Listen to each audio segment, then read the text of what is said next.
let's start with the stock price. It's up about more than 80% in the past year. What are you doing different? Because it's almost questionable whether you are the fastest growing company in India, but there is some data to suggest that you were in 2024, if not in 2025. So if you look at the journey over the last 3 years, there has been a jump in the per store revenue per month from about 65 lakhs to more than 1 crore. So we have shown a 90% same store sales growth for those cohort of stores that we had at the end of FY23.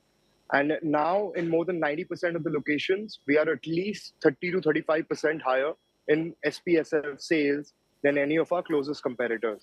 So we've been able to build a very strong model and a very clear competitive advantage. Okay. When you talk about competitive advantage, it's important to note that while you're growing very fast, quarterly revenue was about, and you can correct me if I've got this slightly off, 709 crore. And Reliance Retail, which is a competitor, but a bigger competitor, it's at about 79,000 crores, so 111 times bigger. But here's the key. V2 Retail is growing 4.5 times faster. What I want to understand is, what's the strategy to keep this pace going? So if you look at around the world, value fashion has really changed the complete landscape. Shein was the most downloaded app in the US. If you look at brands like Fashion Nova, you look at Primark. So the frequency of purchases has really shot up, especially with Gen Zs and millennials. So that is why people are more inclined towards buying more shirts in the fast fashion and a lower price point rather than buying a very expensive branded shirt that they wear for 6 months. So this has really played into our strengths.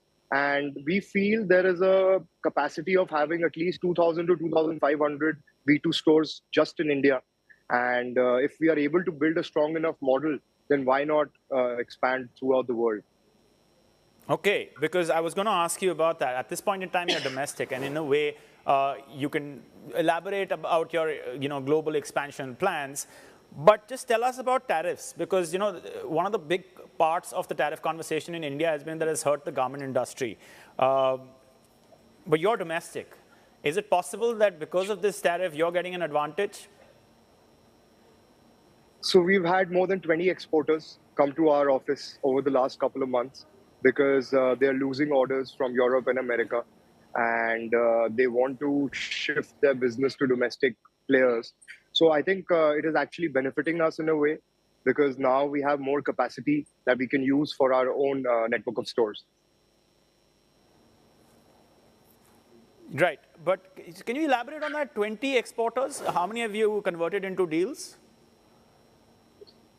So the thing is, we're still negotiating with them in price because their price standards or the benchmarks that they have set with American customers, it's very different to what the kind of cost control that we have. But we have already converted 2 of them. One is in Tirupur, one is in Ahmedabad. But hopefully in the near future, we'll be able to convert many more.